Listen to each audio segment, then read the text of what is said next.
آج کی شب میں قرآن عظیم کے 4 پارے مکمل ہو چکے ہیں۔ اللہ عز و جل بقیہ قرآن کو ہمیں صحیح تجوید کے ساتھ پڑھنے اور آپ سب کو سماعت کرنے کی توفیق عطا فرمائے۔ عزیزان گرامی، آج ہم نے سورہ آل عمران کی مکمل تلاوت کر لی اور پھر اس کے ساتھ ہی سورہ نساء کی بھی کچھ آیتیں تلاوت ہوئیں۔ آل عمران، اس کا کیا مطلب ہے؟ عمران کون ہے؟ یہ آل کون ہے؟ یہ حضرت عیسیٰ علیہ السلام کے نانا، ان کا نام عمران تھا، یعنی حضرت بی بی مریم کے والد۔ حضرت عیسیٰ علیہ السلام کی ماں ہے سیدہ بی بی مریم، حضرت مریم کے والد تھے عمران۔ ہوا یہ تھا کہ عمران اور ان کی بیوی حنہ، یہ دونوں لا ولد تھے، اولاد نہیں تھیں کافی سالوں تک، یہاں تک کہ ان کا بڑھاپا آ گیا، ان کو اولاد نہیں تھی۔ کس کو؟ عمران اور حنہ کو۔ ایک دن حضرت حنہ نے اللہ تعالیٰ کی بارگاہ میں اپنے بڑھاپے کے زمانے میں یہ نذر کر لیا، منت کر لیا کہ اے اللہ، تو مجھے اگر بیٹا دے گا تو میں تیرے گھر بیت المقدس کے لیے وہ بیٹا وقف کر دوں گی۔ انی نذرت لک ما فی بطنی محررا فتقبل منی۔ یہ کون؟ عمران کی بیوی حضرت حنہ، حضرت عمران کی بیوی حنہ، انہوں نے نذر کیا، منت کیا۔ یہاں سے نذر کرنا اور منت کرنا قرآن پاک سے ثابت ہے، لیکن منت کا وہ طریقہ نہیں جو آپ نے ایجاد کر لیا کہ کہیں تالا لگا دیں گے اور دھاگا باندھ دیں گے تو منت ہو گئی۔ منت تو اللہ تعالیٰ کی بارگاہ سے ہے۔ ہاں، اولیاء کاملین کے دربار میں بھی ہم عہد کرتے ہیں، کیونکہ اولیاء کو اللہ تعالیٰ نے تصرف عطا کیا ہے، وہ سفارش کرتے ہیں اللہ کی بارگاہ میں۔ تو نذر جو شرعی ہے وہ قرآن سے جو ثابت ہے وہ یہ ہے کہ اللہ کی بارگاہ میں یوں نیت کر سکیں آپ، یوں نذر کر سکتے ہیں آپ کہ اے مولا، اگر مجھے اولاد ہو گئی تو میں مسجد بنا دوں گا، یا مسجد کے لیے فلاں چیز وقف کر دوں گا، یا ایک قرآن پاک مکمل تلاوت کروں گا، یا 10 روزے رکھوں گا، یا 10 مسکینوں کو کھانا کھلاؤں گا۔ یہ ہوتی ہے منت کے طریقے۔ آپ تو شارٹ کٹ ڈھونڈتے ہیں نا، آسان چاہیے۔ منت ایسی کرو، خالی دھاگا باندھ دوں گا یا چادر چڑھا دوں گا جس میں محنت کچھ نہ لگے۔ حضرت حنہ نے جو نذر کیا، منت کیا، وہ کیا کہ اے اللہ، اگر تو مجھے بیٹا دے گا تو میں وہ بیٹا بیت المقدس کے لیے وقف کر دوں گی۔ پہلی بات تو اولاد ہے نہیں، بڑھاپے میں جا کر اگر بیٹا ہو بھی گیا تو وہ تیری بارگاہ میں وقف کروں گی۔ یہ ہے نذر اور اللہ تعالیٰ سے محبت کا طریقہ۔ اور قرآن کہتا ہے کہ حضرت حنہ حاملہ ہو گئی، بچے کے آثار نظر آئے بڑھاپے کی عمر میں۔ فلما وضعتھا، پھر جب بچے کی ولادت ہوئی تو بیٹا نہیں ہوا، بیٹی ہوئی۔ انہوں نے نذر کیا کیا تھا؟ بیٹا ہوگا تو بیت المقدس میں وقف کروں گی، لیکن کیا ہوئی؟ بیٹی ہوئی۔ قالت رب انی وضعتھا انثی، کہنے لگی اے اللہ، میں تو بیٹی کو جنم دے دی، میں نے تو بیٹی جن دیا۔ واللہ اعلم بما وضعت، اور اللہ فرماتا اللہ سب سے بہتر جانتا ہے کہ اس نے کیا جنم دیا، بیٹا ہے یا بیٹی۔ لیکن اب یہاں بیٹا بیٹی کا فلسفہ بھی ختم کرتے ہیں، تمہیں اولاد میں کیا چاہیے کیا نہیں چاہیے۔ قرآن کہتا ہے وَلَيْسَ الذَّكَرُ كَالْأُنثَىٰ، اللہ نے یہ فرمایا ہاں، بیٹا بیٹی کی طرح نہیں ہو سکتا۔ یہ نہیں کہا کہ بیٹی بیٹے کی طرح نہیں ہوتی، قرآن کہتا ہے بیٹا بیٹی کی طرح نہیں ہو سکتا۔ بیٹی پیدا ہونے پر جو ناک بھون سکیڑتے ہیں، بعض کے تو گھروں میں طلاق کی نوبت آ جاتی ہے۔ ظالم ہیں وہ لوگ، ان کو بیویوں سے شادی، یہ بیٹا اور بیٹی پیدا کرنا تمہارے ہاتھ میں، شوہر کے ہاتھ میں یا بیوی کے ہاتھ میں؟ یا اللہ تبارک و تعالیٰ قادر مطلق کے فیصلے ہیں، وہ جسے جو چاہے عطا کرے۔ ظالموں، تمہیں کیا پتا میرے رسول کو بھی 4 بیٹیاں ہی ہیں۔ رسول کریم صلی اللہ تعالیٰ علیہ وسلم کو اللہ نے 4 بیٹیاں دیا، بیٹے بھی دیا، لیکن بیٹے کوئی حیات نہیں رہے، اور جو نسل میرے مصطفیٰ کی چلی وہ بیٹی سے ہی چلی۔ آج بھی پوری دنیا میں سادات جو ہیں وہ کس کی اولاد میں سے ہیں؟ وہ سیدہ کائنات فاطمۃ الزہرا کی اولاد میں سے۔ حضور اکرم صلی اللہ تعالیٰ علیہ وسلم اپنے صحابہ کے ساتھ کسی طرف جا رہے تھے، رات کا وقت تھا۔ رات کے وقت میں ایک گھر کے اوپر آسمان سے روشنی پڑ رہی ہے، صحابہ دیکھتے کھڑے رہ گئے۔ کوئی خاص روشنی ہے جو اسی گھر پر پڑ رہی تھی، جس کو کہتے ہیں کہ نور کا حالہ ہے۔ صحابہ رک گئے اور پوچھا یا رسول اللہ صلی اللہ علیہ وسلم، سارے محلے میں یہ ایک ہی گھر پر آسمان سے ایک عجیب روشنی پڑ رہی ہے، کیا ہے، کس وجہ سے؟ نبی پاک صلی اللہ تعالیٰ علیہ وسلم نے فرمایا جاؤ اس گھر سے معلوم کرو اس گھر میں دو چیزوں میں سے ایک ہوگی، یا تو وہ لوگ کسی یتیم بچے کی پرورش کر رہے ہوں گے یا آج ہی ان کے گھر میں بیٹی کی پیدائش ہوئی ہوگی۔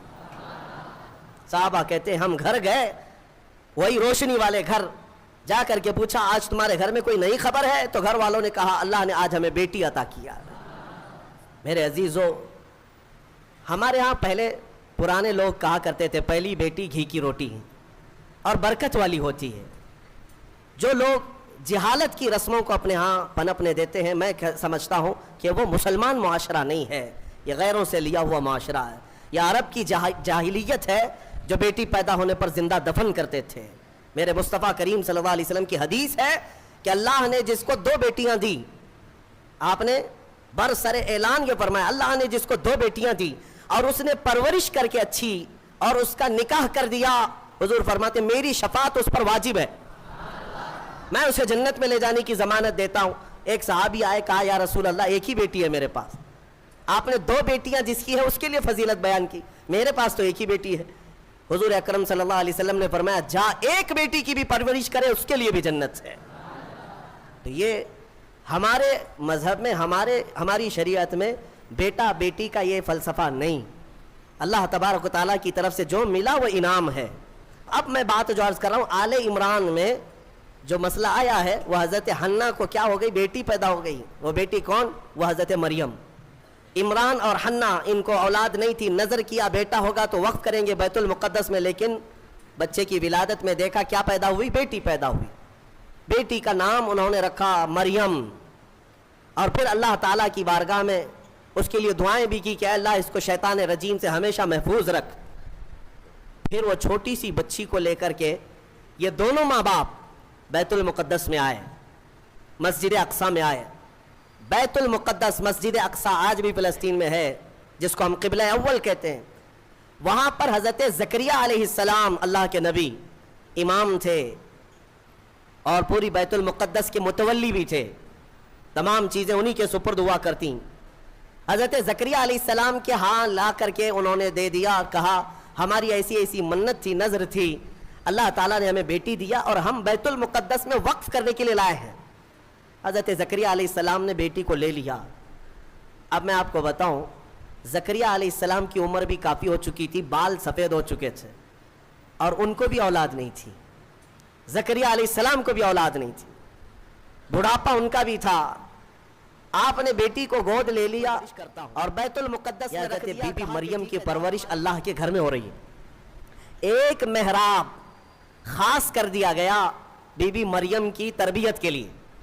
ایک نماز پڑھنے کے جیسے محراب ہے، ایک محراب حضرت بی بی مریم کا مسجد اقصیٰ میں خاص ہو گیا۔ میں کیوں محراب کا ذکر کر رہا ہوں، توجہ چاہتا ہوں، قرآن میں اس محراب کا ذکر آیا ہے، بی بی مریم کو اس محراب کے اندر رکھا گیا، وہ آج بھی بیت المقدس میں موجود ہے، اس کو محراب مریم کہتے ہیں، آج بھی ہے، وہاں پرورش کے لیے رکھا گیا۔ ارے دودھ پیتی بچی، اور اس کے بعد جب بڑھنے لگی تو کئی دن تک آپ نے پرورش فرمائی، سال دو سال تک، تو 2 سال کے قریب غالباً ان کی عمر تھی حضرت بی بی مریم کی۔ اب قرآن کہتا ہے کلما دخل علیہا زکریا المحراب وجد عندہا رزقا، جب جب حضرت زکریا مریم کے محراب میں جاتے تو الگ الگ قسم کے پھل وہاں پر دیکھتے تھے، بے موسم کا پھل، آم کا سیزن نہیں آم موجود ہے، انگور کا موسم نہیں انگور موجود ہے، بغیر موسم کے بھی وہاں پھل موجود ہوتے تھے، قسم قسم کا رزق وہاں ہوتا تھا۔ حضرت زکریا علیہ السلام حیران ہو کر پوچھتے ہیں قال یا مریم انا لکی ھذا، اے مریم یہ سب تیرے پاس کہاں سے آتا ہے؟ حضرت سیدہ مریم نے کہا ان اللہ یرزق من یشاء بغیر حساب، قالت هو من عند اللہ، وہ کہتی یہ سب اللہ کی طرف سے ہے، اللہ جسے چاہتا ہے بے حساب رزق دیتا۔ اب جو نکتہ مجھے بتانا ہے، توجہ چاہتا ہوں، تفسیر سننے کا اسی میں لطف ہے کہ تفسیر سننے کے بعد آپ کا عقیدہ بھی مضبوط ہو جائے، ایمان میں اضافہ بھی ہو جائے، اور یہ پتا چلے کہ سنیو تم حق جماعت پر ہو۔ بی بی مریم کہتی ہے یہ اللہ کی طرف سے ہے، رزق آتا ہے۔ حضرت زکریا نے دیکھا کہ بی بی مریم کو چھوٹی عمر میں اللہ غیب سے رزق دیتا ہے۔ اب کیا کیا حضرت زکریا جو خود مسجد کے امام ہیں، اللہ کے نبی ہیں، سب کو پتہ ہے حضرت زکریا علیہ السلام اللہ کے نبی ہیں، عمر دراز ہو چکی، لوگوں کو عبادت وہ کراتے تھے، اللہ تبارک و تعالیٰ کی طرف انسانوں کو وہ بلاتے تھے، لیکن بی بی مریم کو دیکھنے کے بعد انہیں بھی اولاد کی خواہش ہو گئی، انہیں بھی اولاد کی خواہش ہو گئی۔ ہوتا ہے ایسے کہ کئی سال تک بچے نہ ہوں تو آدمی کمپرومائز کر لے کہ چلو اب تو نہیں ہونا ہے، لیکن کبھی بڑھاپے میں جانے کے بعد پھر خواہش پیدا ہو جائے، یہ تو صرف نبیوں کی شان ہے۔ حضرت زکریا علیہ السلام کی خواہش ہوئی کہ کاش مجھے بھی اولاد ہوتی، تو کیا کیا حضرت زکریا علیہ السلام نے؟ مسجد اقصی بیت المقدس کے امام، قرآن کہتا ہے ہنالک دعا زکریا ربہ قال رب هب لي من لدنك ذریۃ طیبہ انک سمیع الدعاء۔ حضرت زکریا علیہ السلام کے بارے میں قرآن کہتا ہے حضرت زکریا علیہ السلام بی بی مریم جہاں بیٹھتی تھی اس محراب میں آ کر کھڑے ہوئے اور اس محراب میں کھڑے ہو کر دعا کرتے، اے اللہ مجھے بھی نیک اولاد تو عطا کر دے، تو ہر ایک کی دعا سننے والا ہے۔ فنادته الملائکۃ وهو قائم یصلی فی المحراب ان اللہ یبشرک بیحییٰ۔ قرآن کہتا ہے حضرت زکریا علیہ السلام ابھی اسی محراب میں کھڑے ہو کر دعا کر ہی رہے تھے، اللہ نے فرشتے کو بھیجا، جاؤ زکریا کی دعا قبول ہے، انہیں بیٹا ہی نہیں نبی کی شکل میں یحییٰ علیہ السلام دیا جائے گا، صرف بیٹا ہی نہیں یحییٰ بیٹا دے دیا گیا۔ ٹھیک ہے، دعا قبول فوراً۔ اب مجھے عرض یہ کرنا ہے حضرت زکریا علیہ الصلاۃ والتسلیم وہاں مریم کی محراب میں جا کر کیوں دعا کی؟ پوری مسجد ہے نا بیت المقدس، پوری مسجد ہے، کسی بھی علاقے میں بیٹھ کر کے دعا کرتے، کسی بھی خطے پر کسی بھی مصلی پر، مریم جہاں ہے اس مصلی پر یا اس محراب پر کیوں کھڑے ہو کر دعا کیا؟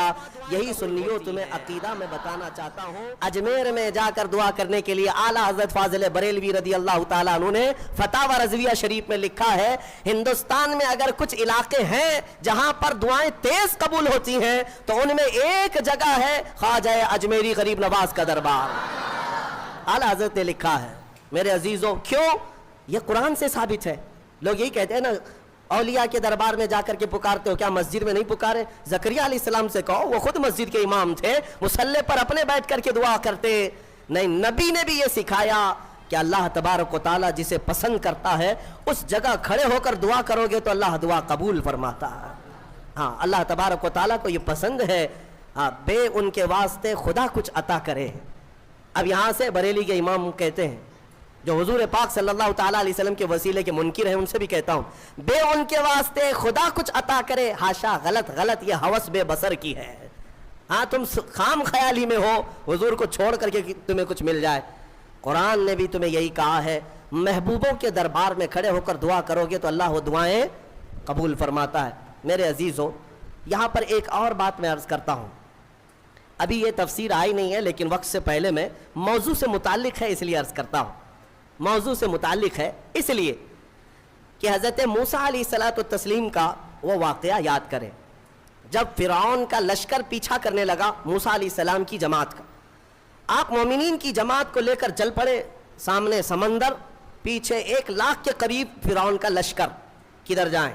حضرت موسیٰ علیہ السلام کے ساتھ جو مومنین تھے ان کی آزمائش بھی تھی، ایسا موقع آ جائے ایک طرف سمندر ہے ایک طرف دشمن کی فوج، لیکن اللہ تعالیٰ جسے جہاں سے چاہے بچائے۔ رب تعالیٰ کا حکم ہوا کہ اے موسیٰ اس سمندر پر اپنا عصا مارو۔ آپ نے عصا لکڑی ماری تو 12 راستے خشک پیدا ہوئے۔ موسیٰ علیہ السلام کا جو قبیلہ تھا، یعنی آپ کی جو جماعت تھی مومنین کی، وہ 12 خاندانوں میں تھی، تو سب کے لیے ایک راستہ سمندر میں بن گیا، سب اس راستے سے چلنے لگے۔ سمندر کے دوسرے کنارے وہ پہنچ گئے، فرعون نے دیکھا راستہ کھلا ہوا ہے، ہم بھی چلتے ہیں۔ فرعون موسیٰ علیہ السلام کے یہ کھلے ہوئے راستوں کے درمیان آ گیا، بیچ سمندر میں فرعون کی فوج پہنچی تھی، سمندر کو واپس ملا دیا گیا۔ فغشیہم من الیم ما غشیہم، قرآن کہتا ہم نے ڈھانک دیا سمندر کو جیسے ڈھانکنا ہے، تو غرق ہو گئے ہمیشہ کے لیے۔ فرعون ختم ہو گیا، برباد ہوا۔ موسیٰ علیہ السلام اپنے ایمان والوں کو لے کر دوسرے کنارے پر آئے۔ موسیٰ علیہ السلام نے شکرانہ ادا کیا، یا عاشورہ کا دن تھا۔ پھر آپ کوہ طور پر چلے گئے موسیٰ علیہ السلام، جب آپ پر تورات نازل ہو رہی تھی۔ حضرت موسیٰ علیہ السلام 40 دن کے لیے گئے تو ہوا کیا، ان کی قوم میں سامری نام کا ایک شخص تھا جو موسیٰ علیہ السلام کے خاندان کا تھا۔ اس نے کیا کیا, سارے لوگوں کے پاس جو جو سونا چاندی تھا سب اکٹھا کیا, اس کو پگھلایا, میلٹ کیا, اور اس سے ایک بچڑا بنایا, گائے کا بچڑا بنایا, اور اس کے بعد اس کی کلا کیا تھی یہی بتانا مجھے ہے, اس بچڑے کو بولنے کے قابل بنا دیا. میاں سونا اور چاندی کا وہ بچڑا بولتا تھا. اندازہ کرو, یہ سیل اور بیٹری کا زمانہ نہیں ہے کہ آج کے کھلونے جیسے بولتے ہیں, آپ کو تعجب نہیں ہوگا, لیکن وہ 3000 سال پہلے اگر بچڑا بولتا ہو بغیر سیل کے, بغیر بیٹری کے, اور کوئی نہ ٹیپ ریکارڈ, اس کے اندر کوئی چیز نہیں, لیکن بولتا تھا, تو قوم گمراہ ہو گئی. اور سامری سب کو کیا کہتا تھا کہ موسیٰ کا جو خدا ہے نا جسے وہ ملنے گئے وہ خدا یہی ہے, کہ تو ہی ہمارا یہی بچڑا ہے, ہمارا فلاں کر دے, ہمارا فلاں کر دے. بچڑا بولتا بھی تھا. یہ تعجب کی بات ہے نا, حیرت کی بات ہے. میرے عزیزوں, اس سے بڑے حیرت کی چیزیں بھی آ جائیں, تمہارا ایمان مضبوط ہونا چاہیے. آج کے زمانے میں کہتا ہوں, اگر کوئی جھاڑ, اگر کوئی درخت بولنے بھی لگ جائے اور تمہیں اپنی طرف بلائے کہ میرے اندر خدا چھپا ہے, آ جاؤ, اے ایمان والو, تمہارا ایمان مضبوط ہونا چاہیے. اور ہرگز ہرگز اس طرح کی حرکتوں پر یقین نہ کرو, بلکہ یہی تسلیم کرو, پوری دنیا بھی عجوبے دکھائے, میں یہ تسلیم نہیں کر سکتا, میرا خدا تو اللہ ہی ہے, اللہ الصمد, وہ بے نیاز ہے. تو سامری نے یہ کام کیا. بات طویل ہو جا رہی ہے, جو بات کہنی تھی مجھے وہ بہت قریب میں لے آتا ہوں. سب پوجا پاٹ میں لگ گئے, عبادت میں لگ گئے, اللہ کی عبادت سے دور بچڑے کی عبادت میں لگ گئے. موسیٰ علیہ السلام جب واپس آئے تو دیکھا ان کی قوم گمراہ ہو چکی ہے. 40 دن کا جو گیپ تھا نا, یہ قوم کو گمراہ کر گیا. اسی لیے بزرگوں نے فرمایا کہ جو عالم دین ہے یا مبلغ اسلام ہے وہ اپنی قوم سے زیادہ دور نہ رہا کرے, قوم کے اندر ہمیشہ نصیحت کرنے والا ہونا چاہیے, ورنہ گمراہ ہو جائے گی. موسیٰ علیہ السلام کی قوم جب گمراہ ہوئی تو موسیٰ علیہ السلام جلال میں آئے, اور حکم تو ان کے لیے بہت سخت نازل ہوا جو بچڑے کی پوجا میں لگے. سامری کو پکڑا موسیٰ علیہ السلام, کہا یہ بتا تو نے یہ کیا کیسے, بات جو کہنی ہے وہ یہی ہے. کہا تو نے یہ کیسے کیا, سب کا سونا چاندی میلٹ کیا, بنایا بچڑا ٹھیک ہے, لیکن یہ بولنے کے قابل کیسے کیا. اب سامری کا جواب سنیں. سامری کہتا ہے, قال بصرت بما لم يبصروا به فقبضت قبضة من اثر الرسول فنبذتها وكذلك سولت لي نفسي. کہتا ہے جب آپ سمندر کے راستے میں چل رہے تھے نا, موسیٰ علیہ السلام چل رہے تھے, سامری کہتا میں نے ایک چیز دیکھی جو لوگوں نے نہیں دیکھا. کہا کیا دیکھا تو نے؟ کہا آپ کے گھوڑے کی نکیل پکڑ کر سامنے ایک فرشتہ چل رہا تھا. حضرت موسیٰ علیہ السلام نے کہا ہاں وہ جبرائیل علیہ السلام تھے. جبرائیل علیہ السلام آئے تھے جب راستہ عبور کر رہے تھے. تو سامری کہتا ہے میں دیکھ رہا تھا آپ کے آگے آگے ایک فرشتہ چل رہا تھا. تو موسیٰ علیہ السلام نے کہا تو پھر کیا کیا؟ وہ کہتا ہے وہ فرشتہ جیسے جیسے چلتا جا رہا تھا میں اس کے پیروں کے نیچے کی مٹی اٹھا رہا تھا. جبرائیل علیہ السلام کے پیروں کے نیچے کی مٹی اٹھاتا رہا اور وہ میں نے جمع کر لیا جتنی مٹی مجھے ملی. اور جب کنارے پر آئے اور آپ گئے تھے کوہ طور, میں نے اس بچڑے کو بنا کر کے اس کے منہ کے اندر یہ مٹی ڈال دی تو وہ بولنے کے قابل ہوا. وَكَذَلِكَ سَوَّلَتْ لِي نَفْسِي, وہ کہتا ہے ایسے میرے یہ کام بن گیا, اس مٹی کا ہی اثر ہے. اللہ اللہ, اے سنیوں میں یہی کہنا چاہتا ہوں, جبرائیل علیہ السلام کے پیروں کے نیچے کی مٹی اگر بے زبان بچڑے کو بولنے کے قابل بنائے تو جو جبرائیل اپنا ماتھا رسول اقدس کے تلووں پر مس کرے, اس رسول پاک کے قدموں کے دھول کا حال کیا ہوگا. کھائی قرآن خاک گزر کی قسم, اس کفے پاک کی حرمت پہ لاکھوں سلام. اسی لیے ہمارے امام نے تمنا بھی کیا نا بارگاہ مصطفیٰ میں, تو کیا کہا, دل کرو ٹھنڈا میرا وہ کفے پا چاند سا. کفے پا کس کو کہتے ہیں؟ کفے پا, پا پیر کو کہتے ہیں فارسی میں, کف کہتے ہیں نیچے کا حصہ, پیر کا جو تلوا ہے, پیر کا جو تلوا ہے اسے کیا کہتے ہیں؟ کفے پا. پیر کے تلوے کو کفے پا. اعلیٰ حضرت تمنا یہ کرتے ہیں, دل کرو ٹھنڈا میرا وہ کفے پا چاند سا, سینے پہ رکھ دو ذرا تم پہ کروڑوں در. میرے عزیزوں, قرآن سے تو قرآن کی یہ آیتیں نہیں آتی. یہ آل عمران کا یہ خلاصہ تھا. حضرت بی بی مریم کو بیت المقدس میں پرورش کرایا گیا, پھر اس کے بعد عیسیٰ علیہ السلام کی پیدائش تک جو حالات ہیں آپ کے, وہ پھر انشاءاللہ سورہ مریم میں عرض کروں گا. یہ آل عمران کس کو کہتے ہیں؟ سنو، آل جو ہے، آل عربی میں خاندان کو کہتے ہیں. بڑا خاندان ہو تو اس کو آل کہتے ہیں. اب عمران کی آل میں کتنے لوگ ہیں؟ عربی میں ایک کو واحد، ایک کو واحد، دو ہوں تو تثنیہ، اور دو سے زیادہ تو جمع، اور اسی کو آل کہتے ہیں. لیکن یہاں پر ایک مسئلہ ہے، حضرت عمران کی آل میں کتنے لوگ ہیں؟ آل کیوں کہہ رہا ہے قرآن؟ حضرت عمران کی ایک بیٹی بی بی مریم، ایک بیٹی بی بی مریم، اور مریم کا ایک بیٹا عیسیٰ علیہ السلام. اس کے بعد اولاد ہے، ایک بیٹی ہے، ایک نواسا ہے. لیکن قرآن ان کو کیا کہہ رہا ہے؟ آل عمران. بات سمجھ میں آ رہی ہے؟ تو مفسرین نے فرمایا یہ قاعدہ اپنی جگہ پر، لیکن اے لوگوں، اگر کوئی خاندان میں سب سے زیادہ شریف ہو تو ایک بھی جو ہے وہ 1000 کے برابر ہوتا ہے. حضرت عمران کی آل میں ایک بی بی مریم ہے جو سب سے پاک خاتون ہے، اور ایک نواسا ہے جو اللہ تعالیٰ کی طرف سے ایک ایسی آیت اور نشانی لے کر کے آیا، دنیا میں اس کا مثل کوئی نہیں. وہ عیسیٰ علیہ السلام بغیر باپ کے پیدا ہوئے. اس نشانی کو دنیا میں کہیں اور دیکھا آپ نے؟ تو دو ایسی اولاد ہے جس کی وجہ سے قرآن نے ان کو آل عمران کہا. اس سورے کی بڑی برکت ہے. اس میں کچھ آیتیں ہیں، اس سے قبل بھی میں نے تفسیر میں بتایا تھا.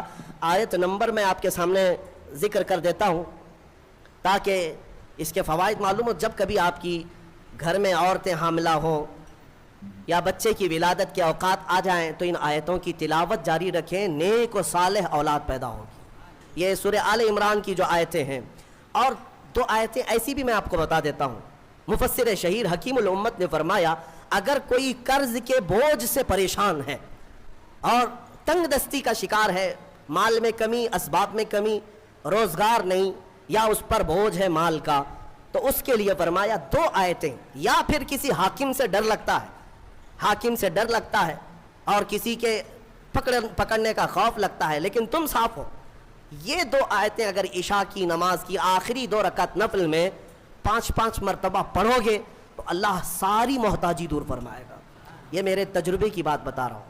الحمدللہ میرا اس پر عمل بھی ہے، ورد بھی ہے، اور ان آیتوں کی برکت سے ہم نے دیکھا کہ بڑے بڑے ظالموں سے کبھی خوف نہیں محسوس ہوتا. اللہ تعالیٰ نے دل کو مضبوط رکھا ہے، دل کو مضبوط رکھا. یہ آیتوں کی برکت ہے. میں وہ دونوں بتاتا ہوں. پہلے وہ آیتیں جو سورہ مریم کی ہیں جس میں اللہ تبارک و تعالیٰ نے حضرت بی بی مریم کی ولادت کا جو ذکر فرمایا. آیت نمبر 35، آیت نمبر 36، آیت نمبر 37. یہ 3 آیتیں ہیں. 35، 36، 37 سورہ آل عمران کی یہ 3 آیتیں ہیں. عورتوں کو اس کی تلاوت کرنے کے لیے آپ کہا کریں، اور اگر درد کی شدت بڑھ جائے کبھی ولادت کے وقت میں، ان 3 آیتوں کا ورد کریں، انشاءاللہ سارا درد نکل جائے گا اور اللہ اسے راحت عطا فرمائے گا اور اس پر اسے اجر بھی عطا فرمائے گا. جو بھی بچہ ہوگا انشاءاللہ نیک و صالح ہوگا. اور جو دوسری آیتیں میں نے بتائی جس کے اللہ تبارک و تعالیٰ نے رزق کی وسعت رکھی اور محتاجی سے محفوظ رہنے کے لیے بزرگوں نے فرمایا، یہ ہے آیت نمبر 25 اور 26. آیت نمبر 25 اور 26 یہ سورہ آل عمران کی. یہ 2 آیتیں اگر عشاء کی سب کے سب اس پر ایمان لاؤ گے. مجھے بتاؤ اے سنیوں، پھر میلاد مصطفیٰ کہتے کسے ہیں؟ میلاد کہتے کسے؟ رسول کے آنے کا ذکر کرنا، اسی کو میلاد. اور میلاد کا ذکر کہاں ہو رہا ہے؟ ابھی دنیا آئی بھی نہیں. نبیوں کی روحوں کے اجتماع میں اللہ میرے مصطفیٰ کی میلاد کا ذکر فرما رہا ہے. وہ جو نہ تھے تو کچھ نہ تھا، وہ جو نہ ہو تو کچھ نہ ہو. جان ہے وہ جہان کی، اور جان ہے تو جان ہے. وہی ہے اول، وہی ہے آخر، وہی ہے قرآن، وہی ہے فرقان، وہی ہے طٰہٰ، وہی ہے یاسین. میرے عزیزو، رسول کریم صلی اللہ تعالیٰ علیہ وسلم کو اللہ تعالیٰ نے دنیا میں بھیجنے سے پہلے یہ وعدہ لیا. اب یہ آیت پر میں آپ سے کہتا ہوں، حضور پاک صلی اللہ تعالیٰ علیہ وسلم اول بھی ہیں آخر بھی ہیں. اول بھی ہیں آخر بھی ہیں. کیسے؟ بعض لوگ یہی سوال کرتے ہیں، حضور تو سب سے آخر زمانے میں آئے نا، تو اول کیسے ہوئے؟ اس کو ایک مفسر نے بڑے اچھے نقطے سے سمجھایا. بات ایسی ہے کہ زمین میں ایک بیج بو، زمین میں ایک بیج بو دیا آپ نے. بیج بویا، درخت نکلا، پودا نکلا، پودا بڑھتا ہوا درخت، درخت میں پتے آئے، پتوں سے پھر شاخیں، شاخوں سے پھر پھول، پھول سے پھر پھل، اور پھل کے اندر پھر کیا آیا؟